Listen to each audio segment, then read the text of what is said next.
So for those that may not know, this is my random jar. Now, once or twice a week, I pull something out of here. These are recommendations from TikTok comments and TikTok creators as well. And once or twice a week, like I said, I pull something out of there, and that's what I have to cook that day. I really love this thing. It keeps me sharp. This is all full of things I've never made before, and that's what the random jar is all about. All right, let's see what the bowl gives us today. Okonomiyaki, requested by Liam's Lunchbox.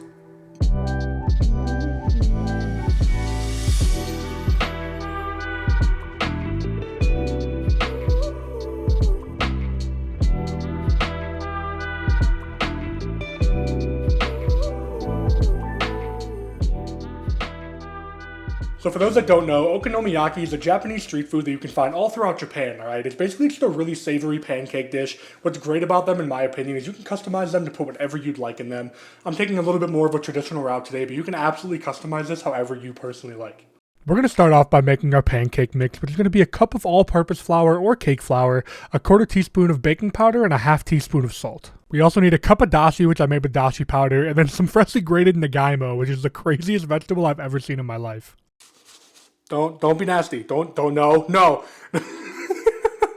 Add your cup of dashi to your flour and nagaimo mixture and gently whisk them together. If you can't find any dashi powder, you can absolutely just use 1 cup of water as well, but the dashi really does help with that signature okonomiyaki flavor. Go ahead and beat together 4 large eggs, adding them into your batter. Now you want to be really careful not to overmix this, just like a regular pancake batter, so we don't cause any gluten to form.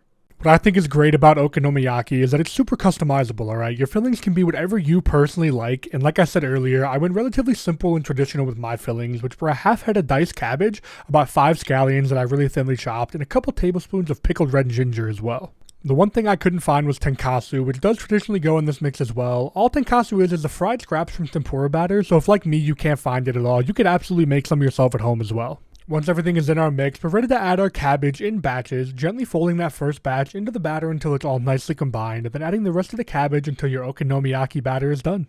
To make your okonomi sauce, you're going to go ahead and combine 2 tablespoons of ketchup, 2 tablespoons of wash your sister sauce, 2 tablespoons of oyster sauce, 1 tablespoon of soy sauce, 1 tablespoon of honey, and 2 teaspoons of molasses. Go ahead and make sure everything's nice and combined, and now your okonomi sauce is done. This stuff is absolutely fantastic. It's like a really complex barbecue sauce, and it goes with our okonomiyaki perfectly. Now we're ready to move over to the stove, add a couple tablespoons of oil, plenty of your okonomiyaki batter, and then go ahead and make sure it's nice and even in your pan before covering and cooking for 5 minutes. After that 5 minutes, we're going to cover this with a couple slices of pork belly, season them generously with salt, and then we're going to try our best to flip this over. If you don't want to cut this in half like I do right here, go ahead and use 2 spatulas while you're flipping this over. Just like most mistakes in the kitchen, it wasn't the end of the world. We ended up putting it back together and used a plate to flip it out of that pan, and you can't even tell that it was broken. Once we're back on our cutting board, we're ready to top this thing up with plenty of okonomi sauce, a little bit of Kewpie mayo that we're going to make a nice little decorative pattern out of with a dowel. You want to go ahead and just kind of go back and forth with that dowel to make that little pattern with the mayo and the sauce. Our next topping is going to be some Bonito flakes. We're going to add a couple of handfuls onto there, and what's really cool is that the heat from our okonomiyaki actually makes these kind of wave a little bit, and I always just think that's cool to look at. Our final 2 toppings are going to be the rest of those green onions that we chopped, and then some really thinly sliced nori as well. Once we're done garnishing, we're ready to serve this up, alright? I think the best way to serve this is to cut off a slice kind of like a pizza, and just like that, you guys have a Japanese pancake that you guys can serve to your friends and your family, and I really, really hope you guys enjoyed.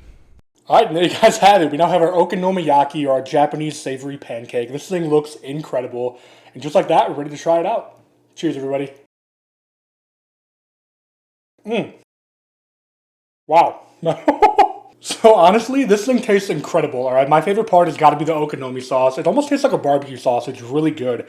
I'm not a big fan of cabbage, so it kind of throws me off a little bit, but this thing still tastes incredible. Now, yes, this was absolutely delicious, but I think the biggest takeaway from this is don't be afraid to make mistakes in the kitchen, all right? We're all human. Mistakes are going to happen. I almost split this thing in half while cooking, and after you topped it up, flipped it over, it was still absolutely delicious.